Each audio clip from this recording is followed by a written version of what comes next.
Chapitre 8.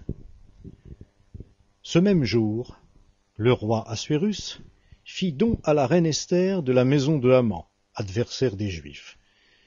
Et Mardochée se présenta devant le roi, car Esther avait révélé ce qu'il était pour elle. Alors le roi retira le sceau qu'il avait repris à Haman et le donna à Mardochée. De même, Esther plaça Mardochée à la tête de la maison de Haman. Esther ne s'en tint pas là, et reprit la parole devant le roi en tombant à ses pieds. Elle pleura, elle éveilla sa pitié pour qu'il détourne la méchanceté de Haman l'Agagite et le projet qu'il avait conçu contre les Juifs. Le roi tendit le sceptre d'or à Esther. Alors Esther se releva et se tint devant le roi.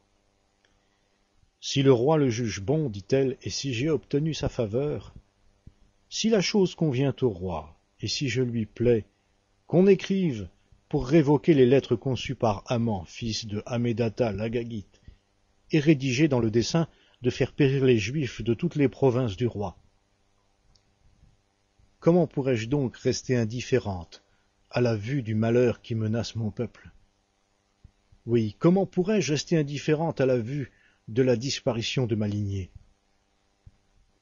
Le roi Assuérus dit à la reine Esther et au juif Mardochée, « Voici que j'ai donné à Esther la maison de Haman, et lui, on l'a pendu à la potence pour avoir porté la main sur les Juifs.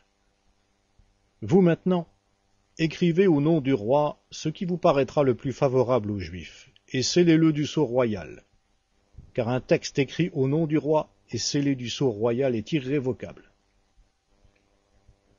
On convoqua les secrétaires royaux ce même jour, qui était le 23e du 3e mois, qui est le mois de Sivan. Et l'on consigna toutes les dispositions de Mardochée pour les Juifs, à l'intention des satrapes et des gouverneurs, des princes de toutes les provinces, de l'Inde à l'Éthiopie, 127 provinces, à chaque province dans son écriture, à chaque peuple dans sa langue, aux Juifs en particulier, dans leur écriture et dans leur langue. On écrivit les lettres au nom du roi Assuérus, on les scella du sceau royal, et on les envoya par l'intermédiaire des courriers à cheval, montant des pur-sang à Actran sélectionnés. Le roi autorisait les Juifs de toute ville à se rassembler pour défendre leur vie, à exterminer, à tuer et à faire périr toutes les troupes populaires ou provinciales qui les persécuteraient, y compris les enfants et les femmes. Il pouvait les piller pour en prendre du butin. Ceci en un seul jour dans toutes les provinces du roi Assuérus, le 13 du 12e mois, qui est le mois d'Adar.